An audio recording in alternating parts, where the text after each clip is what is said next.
pantaskan dirimu untuk mendapatkan yang pantas bagimu, termasuk nikah. Itu ibadah. Itu. Baik, yang pertama, nggak bisa menikmati.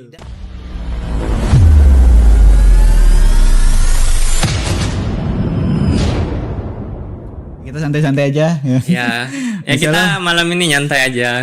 Kita kedatangan Ustadz yang spesial nih. Ya, Masya Allah. alhamdulillah. Ya sudah bersama kita berdua ya. Kita di sini bisa berbicara tentang pemuda gitu. Iya, Jadi kita masih tentang muda. masa muda gitu. Karena kita nih sekarang masih di era 20-an, 20 tahun. Gen Z. Mau menuju ke 30 tahun gitu. ya tahapannya. Jadi Lanjut. Ya, jadi kita di masa untuk menuju generasi yang diimpikan di Indonesia, itu generasi emas. Ya. Terus juga apakah bisa kita kayak seperti zamannya Rasulullah SAW di zaman sekarang yang seperti banyak kisah-kisah yang menjadikan ngeblank tadi. oke.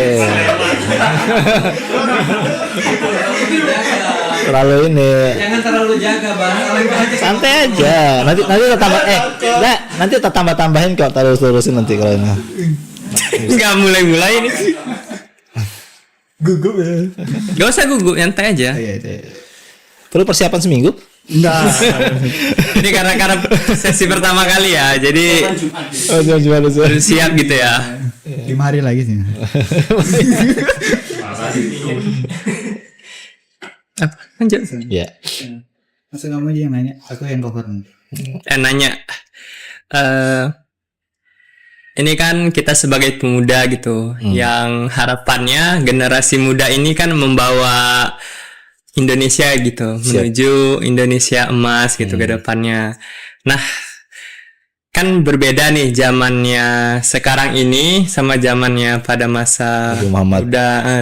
Nabi Muhammad pada masa Rasulullah gitu. Kemudian apa lagi? Ya. Gimana kita bisa mendapat juga Kesempatan untuk berperan sebagaimana mereka masa seperti orang-orang zaman dulu muda di masa itu ya. Muhammad Tati itu masih muda, dia menaklukkan Konstantinopel, terus atau banyak contoh-contoh sahabat-sahabat dulu yang masih muda. Ya, sejatinya kita punya kesempatan yang sama ya. Setiap kita ini punya kesempatan yang sama, terutama anak muda ini. Mereka punya peluang, punya kesempatan, dan tentu juga punya kemampuan sih anak muda itu. Makanya kalau kita perhatikan banyak sekali hadis-hadis Rasul SAW itu berbicara tentang pemuda. Ya. Saya pemuda yang nasa'a fi ibadatillah, seperti itu, yang tumbuh dalam ketaatan ibadah kepada Allah Subhanahu wa taala. Atau juga nanti ketika Rasul mengatakan tentang masa mudamu akan ditanya oleh Allah Subhanahu wa taala, kenapa sih? Karena gini, pemuda itu tidak hanya bisa memimpikan sesuatu dan juga menginginkan sesuatu, tapi bisa mewujudkan sesuatu yang dia impikan dan dia inginkan tadi. Kenapa? Karena dia punya kemampuan. Fisiknya masih sehat, masih kuat, tenaganya juga masih mampu untuk dia inikan seperti itu. Sehingga mereka lah yang paling banyak kemudian harusnya berkiprah. Karena di masa Rasul Muhammad SAW itu rata-rata sahabat-sahabat yang punya peran sehingga kemudian risalah Islam ini sampai kepada kita hari ini adalah para pemuda. Lihat Ali bin Abi Thalib misalnya, ini kan, kemudian Ja'far bin Abi Thalib, atau Zaid bin Harithah, dan banyak lagi sahabat-sahabat yang lain yang mereka itu ternyata adalah para pemuda. Ya, kalau generasi tua kan Abu Bakar As-Siddiq gitu kan, Umar bin Khattab. Tapi lebih banyak lagi para pemuda sejatinya. Nah ini tentu pertanyaannya, kok mereka bisa ya? Gitu loh. Apa kita nggak bisa seperti mereka ya? Ya tentu kalau dari sisi kemudian kualitas mungkin sulit menyamai mereka. Tapi setidaknya dari sisi kemudian upaya, peran itu mungkin masih bisa lah itu untuk kemudian mencontoh mereka. Menyamai tidak ya, mencontoh mereka. Nah untuk bisa kemudian mencontoh mereka, maka perlu kita harus kemudian mempersiapkan dulu nih diri kita. Jadi tidak hanya sekedar punya keinginan, punya mimpi, tapi juga punya kemudian kapasitas untuk bisa mewujudkan mimpi dan keinginan tadi. Yang utama apa sih sebenarnya? Jadi gini. Jadi kalau kita ingat kata-kata daripada Presiden pertama Indonesia, dia pernah bicara tentang pemuda kan? Dia bilang gini, berikan kepadaku 1000 orang pemuda yang berbadan kekar, gitu kan, berotot kuat, otot kawat, gitu kan, tulang besi, gitu kan. Maka aku akan bisa memindahkan sebuah gunung yang besar. Gitu. Tetapi cukup berikan kepadaku 10 orang pemuda yang punya semangat, keinginan, dedikasi, kemauan, kemampuan yang luar biasa, maka aku akan bisa mengguncangkan dunia. Itu kata dia tuh. Wah, Allah. Ya, mungkin itu di masa itu ya. Kalau sekarang mungkin cukup 1 orang atau 2 orang pemuda. Ya kan? Itu udah bisa mengguncangkan dunia itu. Kan banyak sekarang anak muda yang kiprah mereka yang wow gitu kan, yang artinya tidak hanya mainnya lokal, ya kan, atau nasional, tapi mereka sudah mainnya internasional, sudah mengguncangkan dunia. Banyak kalau kita mau lihat ya. Cuma ya sekali lagi kadang-kadang memang kurang mendapatkan akomodasi untuk mewujudkan apa yang mereka mampu di 062 gitu ya. 062. Kebanyakan anak muda sekarang itu ya. Jadi banyak yang digapai yang ditujunya. Kalau kan tujunya ibadah ya. Kalau sekarang tujunya tuh cinta. Nah, itu gimana tuh? Cinta untuk mendapatkan hati dia. Bukan lagi kayak dulu ibadah ya. Memenangkan gitu kan. Sekarang memenangkan hatinya, bukan memenang. Tantangannya mungkin berbeda. Iya, berbeda gitu. Tantangan zaman dahulu sama yang di era sekarang. Sama bilang pemuda zaman dulu juga mereka bisa jatuh cinta. Namanya Pak Erik itu bisa ada altaf itu bukan karena cinta.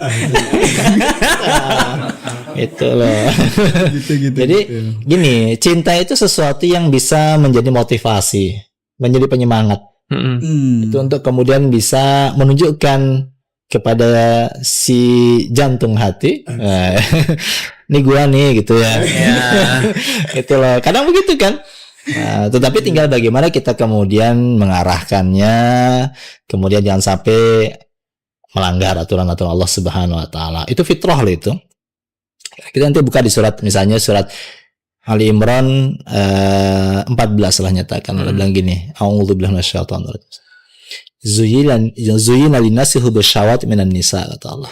Allah telah hiasi keinginan, kecenderungan, kecintaan pada diri manusia itu kepada perempuan. Allah sebut pertama perempuan. Karena dari situ nanti muncul keinginan-keinginan lainnya. Kalau sudah perempuan itu udah diinikan, itu bisa. Termasuk juga semangat belajarnya, semangat berjuangnya, semangat ininya, itu dorongan itu tadi diantaranya. Karena tadi lelaki itu butuh perempuan, perempuan butuh laki-laki. Dan mereka saling melengkapi. Betul.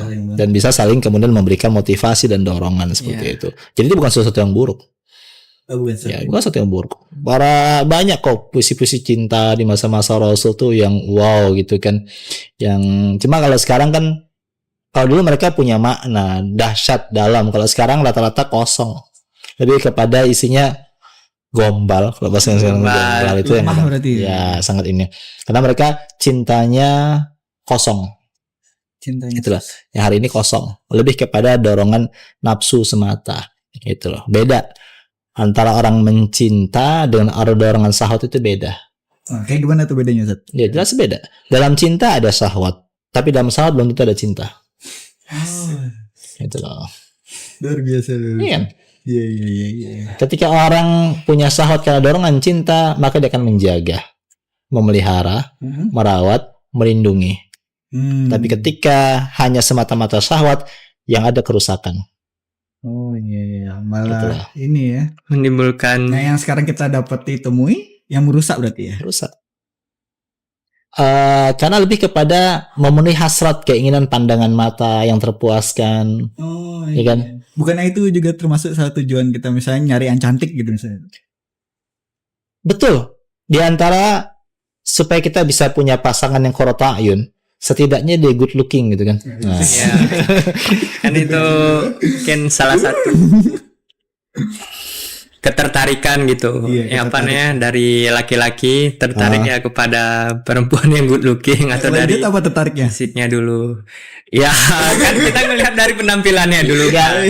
Itu jangan dipungkiri, nggak mungkin dong itu mata yang penting perempuan gitu, nggak mungkin kan? Ya makanya kan kita lihat dari penampilannya dulu. Berarti buta gitu.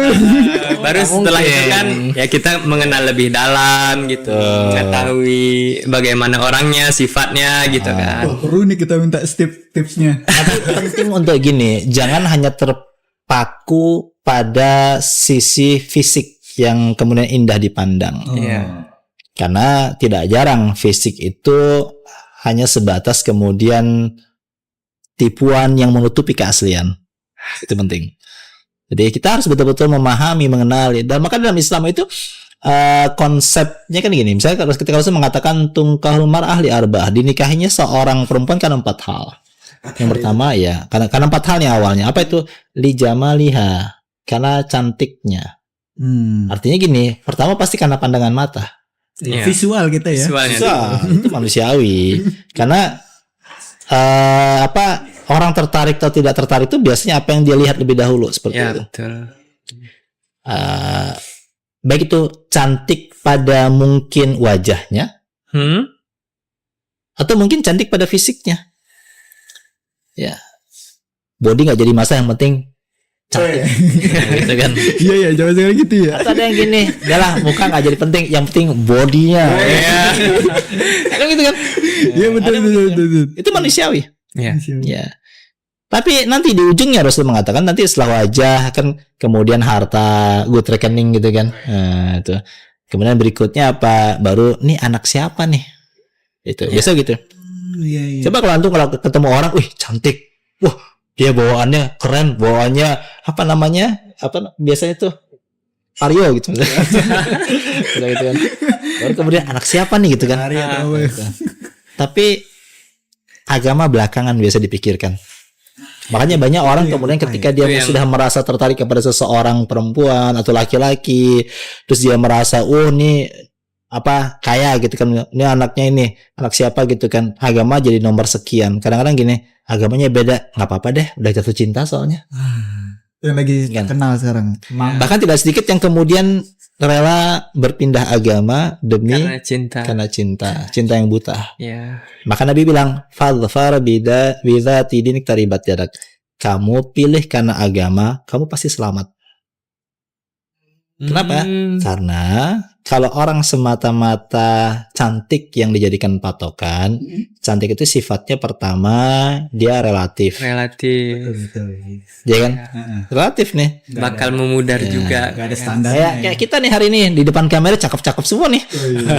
360 ternyata. Edit lagi ya. Edit lagi. Biasanya kan pakai AI atau efek dan Instagram gitu kan. Seringnya kan gitu sekarang kan. Artinya pada satu momen tertentu orang bisa jadi kelihatan yang wow memukau, tapi pada momen berikutnya mungkin berbeda, hilang ketertarikan orang padanya hilang. Kenapa? Karena kurang polesan. Jadi kalau kita hanya memandang pada fisik, mungkin kita tertipu. Yang pertama. Yang kedua, kalau kita hanya memandang pada dari sisi harta, emang berapa banyak sih ukurannya yang akan memuaskan kita dengan banyak harta itu? Berapa ukuran harta yang kita bisa memuaskan kita? Banyak. Banyaknya berapa itu sekarang. Karena tidak sedikit di antara orang ketika mereka hanya fokus kepada harta, mereka kecewa. Gitu loh. Apalagi di awal biasanya orang gitu kan menunjukkan seakan-akan wow semua nih tampilin semua nih, ternyata geletek gitu kan. Kecewa setelah itu. Atau keluarga. Atau keluarga nih misalnya, anak sini. Nggak jaminan kok anak orang kalau misalnya dari keluarga yang katakanlah ningrat, otomatis keturunannya juga sama-sama terhormat, bisa dibejat. Tapi kalau sudah agama, kamu selamat. Kenapa? Agama akan menjadikan engkau memandang seseorang itu dengan pandangan cinta karena Allah. Sehingga meskipun mungkin dari sisi fisik pandangan manusia tidak, tapi kita memandang karena Allah itu beda. Rasanya teduh, tenang, nyaman, tentram hati. Itu disebut dengan qurratu a'yun. Gitu. Yang menenangkan. Yang menenangkan. Walaupun harta, kalau kita karena Allah tahu paham agamanya, maka meskipun sedikit kalau kita syukuri kita jadi orang kaya kok. Ya, begitupun keluarga tadi. Ya, sama nih makanya kata Rasul agama. Jadi sejatinya cinta itu bisa memotivasi selama kita tahu bagaimana cara kemudian untuk meraihnya. Bungkus dengan agama, selamat. Jadi masa muda ini memang masa-masa yang sedang sekarang katakanlah orang ingin menunjukkan siapa jati dirinya. Ya. Termasuk juga kepada orang yang dia sedang incar jadi pendamping hatinya. Iya, betul. Kadang-kadang dia ingin menunjukkan sesuatu yang tidak sesuai dengan keadaan dirinya. Iya. Nah, itu jangan seperti itu. Jadi kita kalau mau dapat seseorang terbaik dalam kehidupan kita, maka jadikan diri kita menjadi orang terbaik juga. Pantaskan dirimu untuk mendapatkan yang pantas bagimu. Masya Allah. Berarti sebelum dapat yang pantas, kita harus memantaskan diri dulu. Itu nanti bikin status dulu. Nah, ini mau nanya juga Ustaz kan. Seperti dari saya lah gitu kan, dan dari teman-teman gitu kan. Istilahnya kan di masa muda ini ya, apalagi dengan mudahnya informasi yang kita dapatkan ya dengan adanya media sosial ini, mungkin kan di masa muda ini kita sering melakukan kesalahan gitu ya. Misalnya kesalahannya baik itu apakah dalam percintaan, baik itu apakah dalam hubungan gitu kan. Bagaimana nih kita untuk memperbaiki diri gitu. Mungkin kita punya masa lalu yang tidak baik gitu, atau punya masa lalu yang ya untuk diri kita sendiri itu mungkin gitu. Bisa gimana ya? Kalau kita bilang itu mungkin masa lalu kita kelam gitu. Ya, baik. Jadi memang bagaimana sih tapi kita masih memperbaiki diri kita gitu sebagai anak muda gitu. Ya, jadi gini. Kan ini zamannya digitalisasi ya. Semua sudah serba online dan di up gitu kan. Yang tidak jarang ini menjadi seperti pedang bermata dua. Ketika kita berbuat kesalahan itu manusiawi, wajar. Cuma yang jadi tidak wajar adalah ketika kita kemudian up itu kesalahan kita tadi. Kita tampilkan di media kita tunjukkan kepada orang-orang, yang itu menjadi sesuatu yang sejatinya aib yang perlu kita tutupi. Nah, kemudian kita sadar nih, kita suatu hari mungkin bersalah gitu kan. Tahu nih, ya Allah saya udah salah nih. Saya ingin memperbaiki diri nih. Apa hal pertama yang perlu kita lakukan? Pertama tentu istighfar pada Allah Subhanahu wa taala. Istighfar. Ya, misalnya dalam surat Allah nyatakan dalam surat Hud ayat ketiga, wa anistaghfiru rabbakum tsumma tubu ilaih. Ya. Jadi istighfarlah kepada Tuhan kalian kemudian bertaubatlah. Itu setelah itu. Nah, tentu setelah kita bertaubat kepada Allah Subhanahu wa taala, kita berupaya untuk menghapus semua hal-hal yang memang menjadi tadi kenangan yang tidak baik tadi. Yang sudah terlanjur kita upload sebelumnya itu di media kita. Hapus.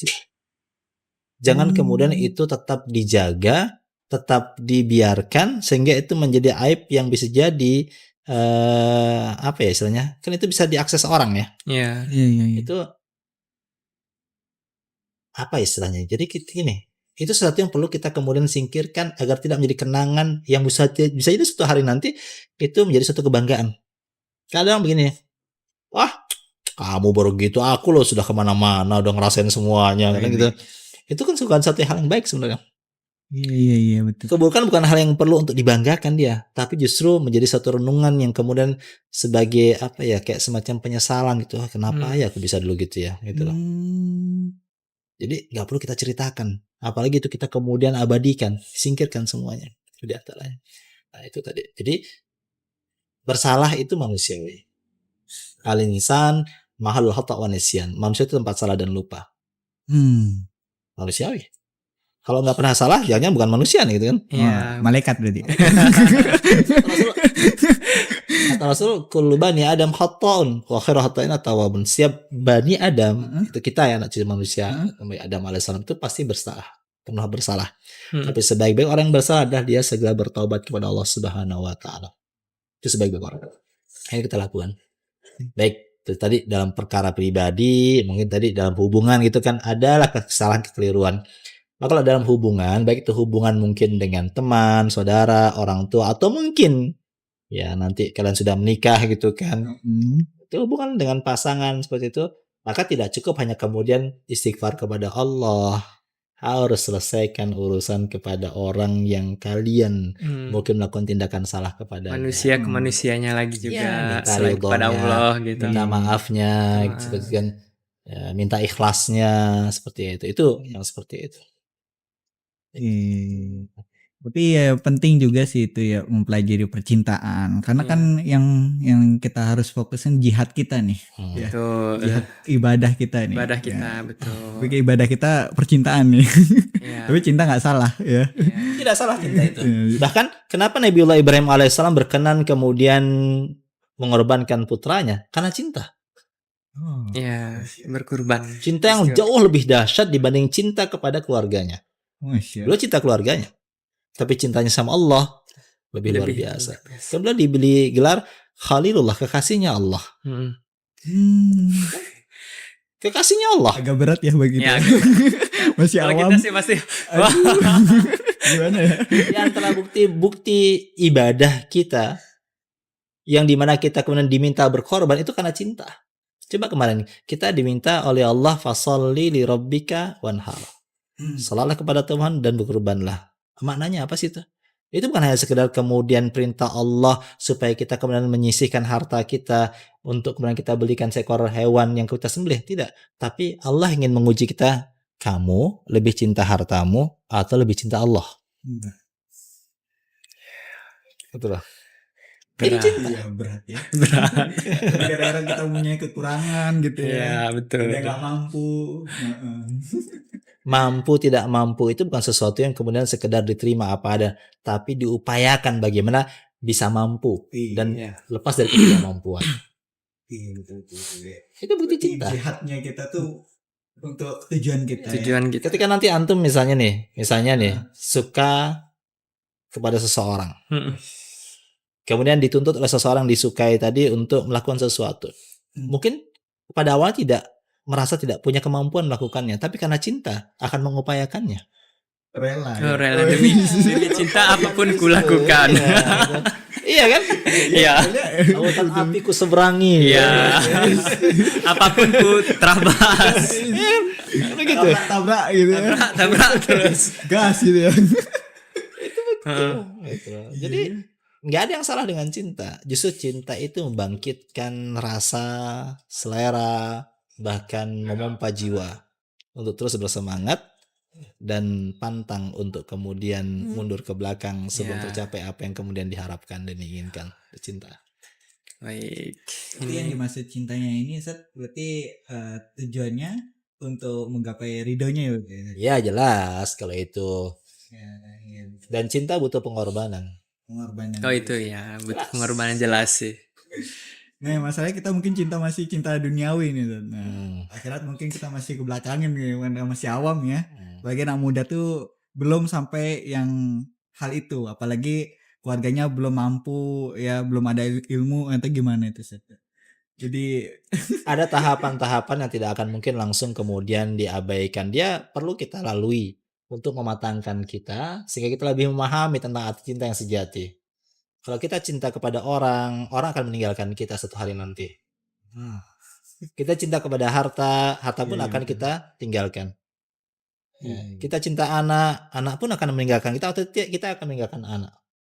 Tapi ketika kita cinta kepada Allah tidak akan pernah meninggalkan kita. Ada tahapannya nanti. Jadi nggak ujuk-ujuk tiba-tiba langsung bisa mencintai Allah, nggak. Maka perlu mengenali, mengetahui, gitulah. Siapa sih Allah itu? Ya kan?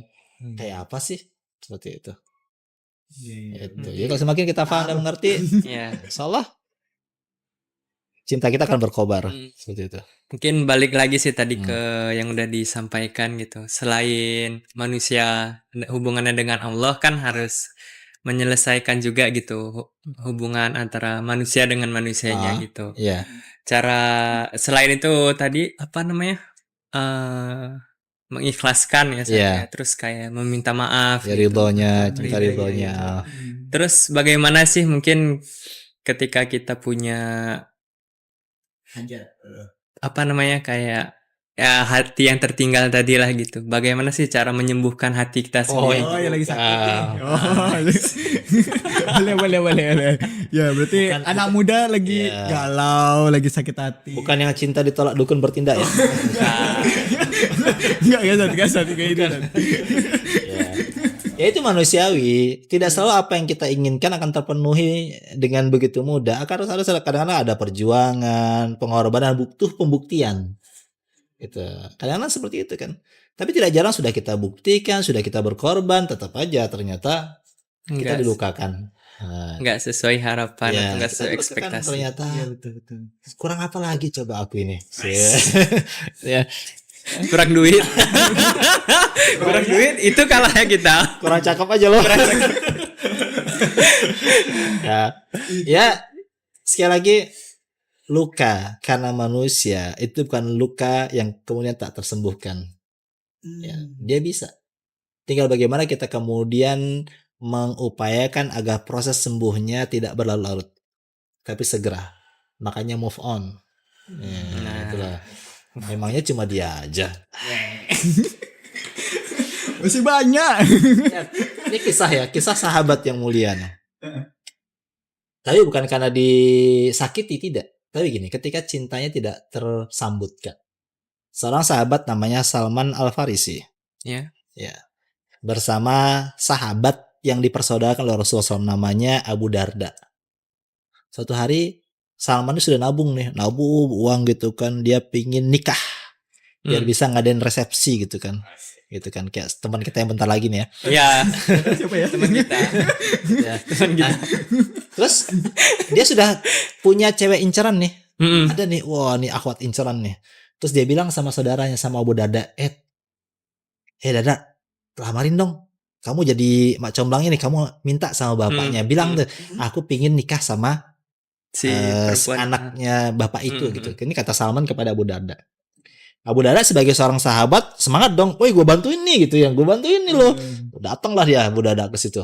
Nyampaikan ke bapaknya si anak, "Pak, saya datang nih Pak mewakili teman saya nih." Gitu. Si teman saya ini sudah pingin nikah nih. Nah, dia ternyata tertarik kepada putri bapak. Ya, dia udah nabung nih, udah nyiapin untuk mahar, untuk kemudian resepsi udah nih. Jadi saya datang dalam rangka menyampaikan lamaran nih. Dari sahabat saya Salman Al-Farisi untuk putri bapak. Nah, si bapak kan adalah orang yang paham agama, yang mengerti, yang taat kepada Allah. Dia nggak langsung mengatakan iya atau tidak. Oh, sebentar ya, saya tanya sama anak saya nih. Mau nggak? Mau nggak nih? Jadi saya nggak mau memutuskan. Tanyalah kepada si anak. Kata ayahnya, ini ada orang datang nih, namanya Abu Darda. Dia membawa lamaran untuk saudara atau temannya, namanya Salman Al-Farisi. Jadi gimana nih, kamu terima nggak lamaran Salman Al-Farisi ini yang dibawa oleh Abu Darda? Kata si anak gini, saya tidak menerima lamarannya Salman Al-Farisi, tapi kalau Abu Darda yang lamar saya terima. Kenapa gitu ya? Kenapa? Kok bisa gitu? Coba gimana rasanya? Sakit itu di sini kan? Duh, sakitnya. Mungkin di sini udah bunuh diri ya. Tapi ini bedanya, lihat sahabat nih. Berani. Kalau kata pepatah gini, cinta tidak harus selalu memiliki. Kayak film India gitu loh. Ya, kan bingung nih. Begitu Salman tahu, apa yang kata Salman? Dah, kamu lamar dia, kamu nikahi dia. Nih, duit yang saya tabung buat kamu pakai. Masya Allah. Itu cinta. Cinta itu berarti ikhlas merelakan, meskipun mungkin ada luka yang sempat terasakan. Malahan dia yang jadinya ngasih Salman Al-Farisi tadi ngasih modalnya ke Abu Darda. Kalau kita di sini, baru-baru modalin. Itu langsung ngamuk. Enggak lagi gitu. Enggak ngobrol lagi, enggak ngobrol lagi sampai hidup Jakarta gitu. Itu bedanya. Itu cinta. Kalau sempat terluka itu biasa.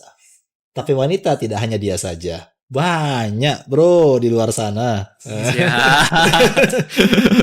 Pentingnya kita. Berarti cinta Allah dulu ya Seth ya. Utamakan cinta Allah. Allah akan berikan sesuatu yang di luar daripada ekspektasi kita.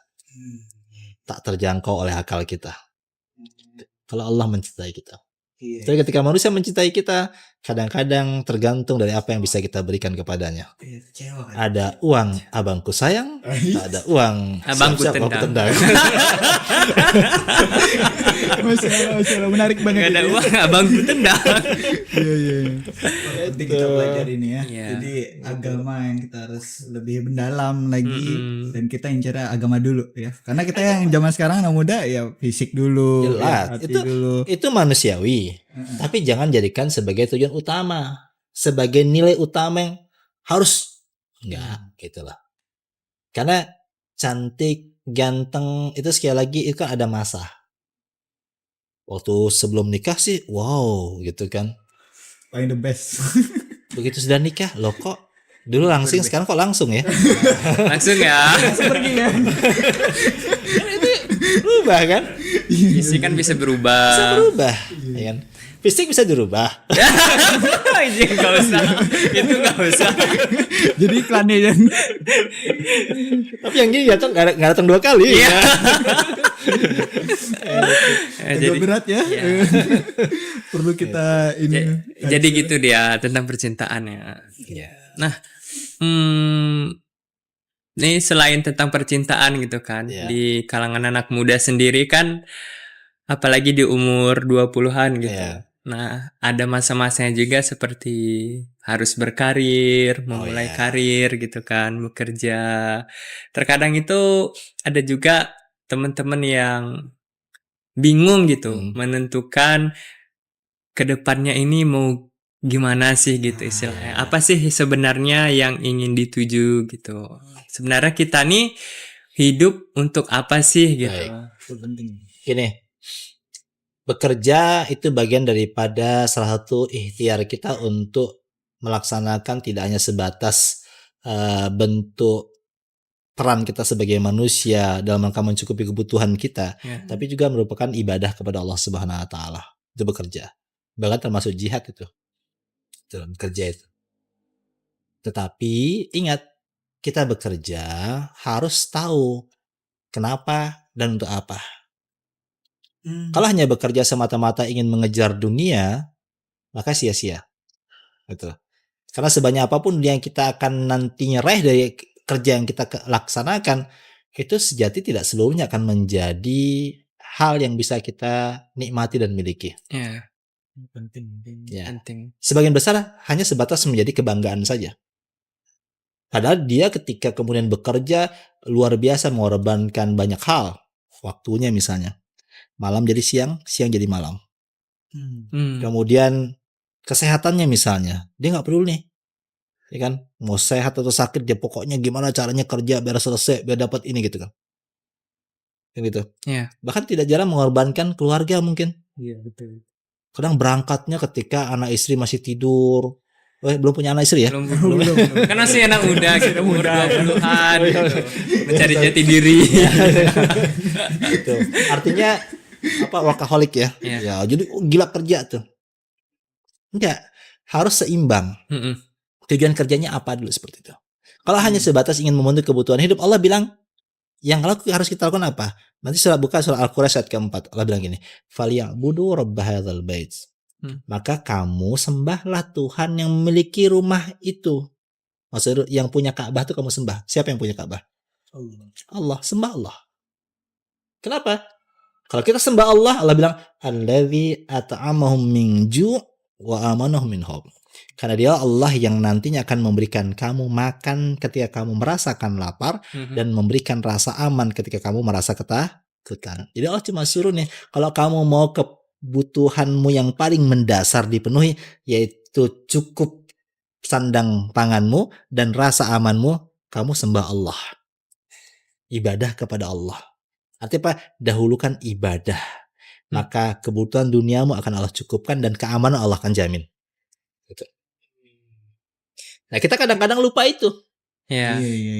Kita mikirnya tentang dunia biar kepenuhi kebutuhan kita, akhirnya kita lupakan ibadah.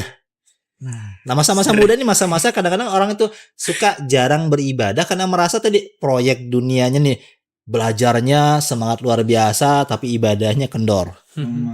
Belajar sampai begadang-begadang tuh. Tapi salat subuhnya kesiangan. Kan? Ya. Kalau terlambat sekolah aja bingungnya luar biasa. Kalau terlambat sholat, enggak. santai Ini aja. biasa aja. Gimana mau dapat Lewat dunia, iya kan? Iya. Yang dia harapkan tadi. Allah mungkin kasih dia dunia, tapi sekali lagi Allah bilang di ayat Al-Qur'an ayat 4, Allah akan memberikan kamu makan ketika kamu lapar dan memberikan rasa aman ketika kamu ketakutan. Mungkin dia kerja keras banting tulang siang malam tapi lupa ibadah, Allah kasih kecukupan yang banyak tapi tidak bisa menikmati apa yang dia miliki. Oh. Nggak bisa menikmati. Dan mungkin dia punya sesuatu yang luar biasa banyaknya. Katakanlah dia punya satpam, dia punya rumah yang kokoh besar, tapi tidak merasa aman di dalamnya. Dia gelisah, dia was-was, dia nggak tenang. Karena dia lupa ibadah. Maka ibadah dahulukan, anak muda nih, ibadah dahulukan. Jangan cuma berpikir tentang dunia. Dunia itu nggak ada habisnya. Kalau kita kejar ya sih nggak ada habisnya sih. Kalaupun kita dapatkan, tidak semua menjadi sesuatu yang bisa kita nikmati. Ya, sekarang antum kerja usia 20 tahun nih, kerja siang malam banting tulang gitu kan, supaya nanti nih, ya kan, pas nikah nanti saya udah punya ini, punya itu gitu kan. Nanti kalau sudah nikah saya bisa beli ini, beli itu, saya bisa senang ini.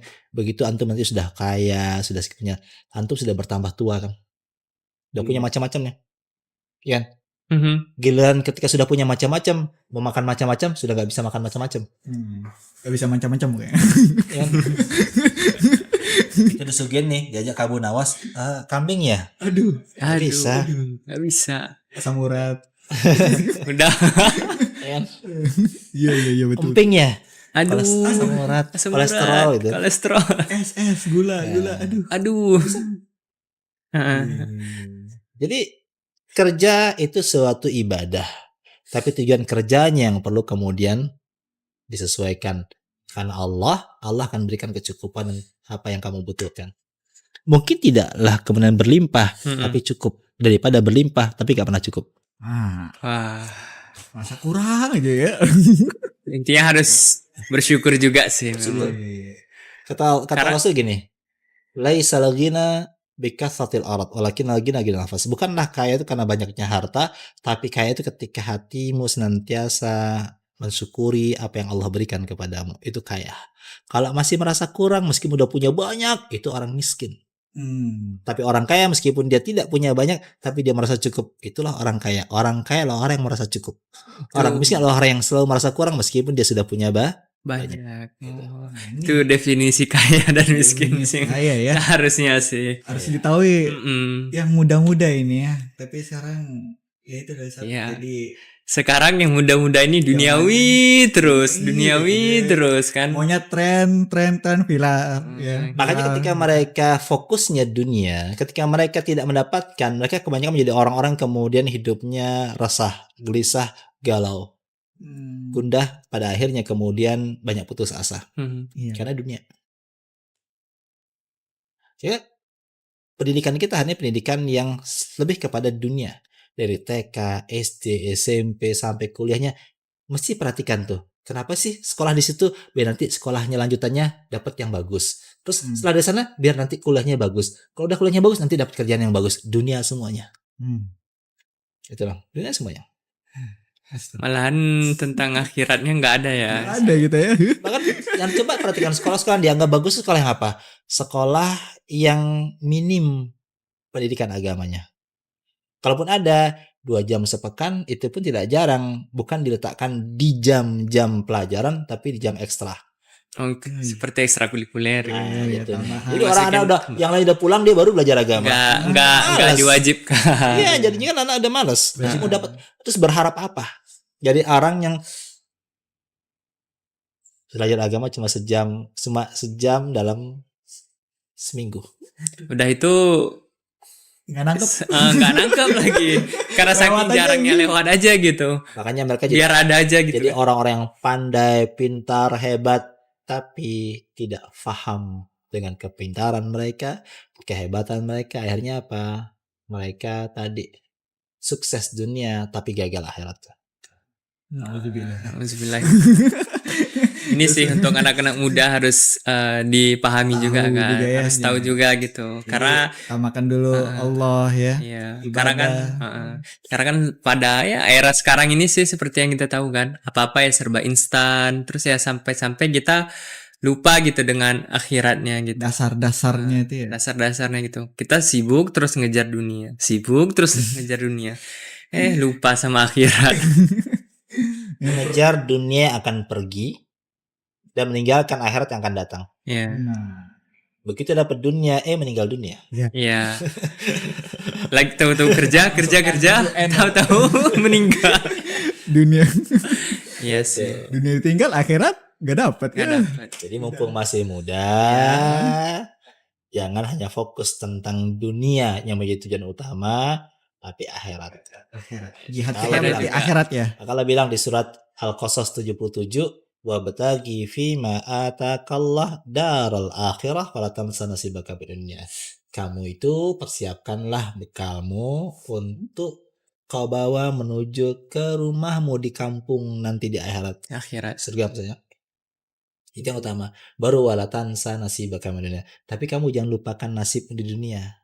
Artinya dunia itu sesuatu yang belakangan untuk dicari, bukan yang di awal, tapi akhirat di awal. Kalau kita balik dunia yang kita utamakan, maka kita akan mengabaikan akhirat. Bahkan demi dunia, kita akan melupakan aturan-aturan yang bisa menyelamatkan kita dari akhirat nanti.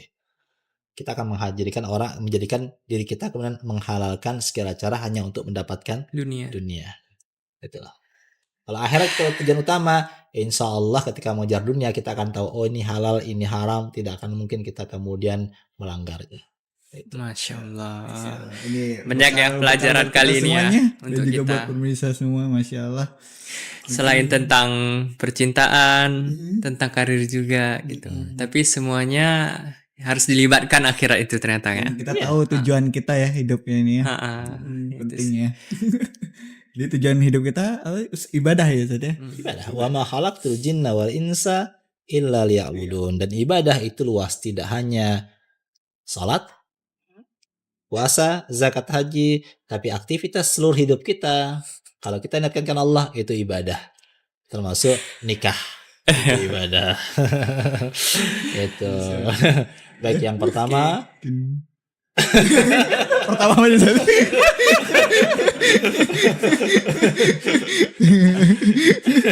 Itu pertama belum ya. Mungkin itu aja ya. Ya itu aja lah untuk kali ini. Terima kasih ya untuk kita juga nih anak-anak muda. Semoga kan bermanfaat juga untuk teman-teman semuanya gitu. Dan ya udah. Itu aja. intinya tetap semangat. Ya, tetap semangat. Udah. Udah. Udah, aja. Langsung siu gitu. Kita iman gitu. Tutup aja dah.